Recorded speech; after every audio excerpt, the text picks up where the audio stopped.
Worth it pa nga bang pumunta ng Manila Zoo ngayong 2025? So welcome back for another Jumanji Family Adventures at nandito nga kami napadpad ngayon sa Manila Zoo. So tignan natin kung kamusta na ngayon ang Manila Zoo kahit wala na ang nag-iisang elepante at nag-iisang hippopotamus sa Pilipinas. So sa mga hindi pa nakakaalam, namayapa na nga po si Mali at si Berta noong 2023. Nakakalungkot lang kasi upon searching, wala na palang ibang elepante at hippopotamus sa Pilipinas maliban sa kanila. Pero sobrang grateful ko kasi isa ako sa mga nakasaksi.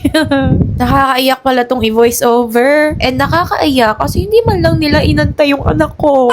Sayang lang din kasi katulad ko nga na kinder pa yung una't huli ko nakita sa kanila pero alala ko pa rin yung itsura nila. Kaya gusto ko lang din sana silang i-add sa childhood memory ng anak ko lalo na ngayon na talagang tuwang-tuwa siya sa mga zoo animals. Anyway, moving forward, currently nandito tayo ngayon sa aviary ng Manila Zoo. So ito yung pinaka-bird sanctuary nila at marami kang makikita ang iba't ibang type and family ng mga ibon. At in fairness din, maganda yung structure ng aviary nila at talagang nakakalipad ng malaya yung ibang ibon. And oo nga pala kapag may kasama kayong bagets, please wag niyong kalimutan yung towel, sunblock, and maraming tubig. Actually, malilim naman at mapuno naman dito sa Manila Zoo. Nga lang talagang pinagpawisan at napagod talaga kami. Grabe kasi talaga yung energy ng mga bagets at nasa independent era na nga talaga sila. Ay mali. Feeling independent era na ayaw na talaga nilang magpahawak ng kamay. Basta gusto nilang maging feeling malaya na sige takbo at sige habulan. Pero buti na lang marami pa rin bukas na food stall dito sa loob ng Manila Zoo kaya hindi nyo na kailangan magbaon pa ng pagkain. Basta magbaon lang kayo ng pera. At meron din palang aircon na cafe and mostly yung mga pagkain na nakita namin dito is okay lang pang snacks pero kapag lunch mas better siguro kung sa labas na lang or magbaon na lang kayo. So after nga ng snack time, dito nga kami sa area naman ng predators pumunta. So dito nakita namin yung lion, yung tiger, tsaka yung Siberian tiger, pero lahat sila natutulog that time. Medyo patanghali na rin kasi nito, kaya siguro siesta time nila. Nakakita rin pala kami ng maraming Philippine deers, nga lang medyo malayo, pero ayos lang kasi ang lawak talaga ng habitat nila. Dito naman sa may reptile area, ina-expect ko talaga at na-excite talaga ako na makakita si Axel ng ahas. Pero wala kaming nakita, kaya buti na lang. Hi ka kay Crocodile.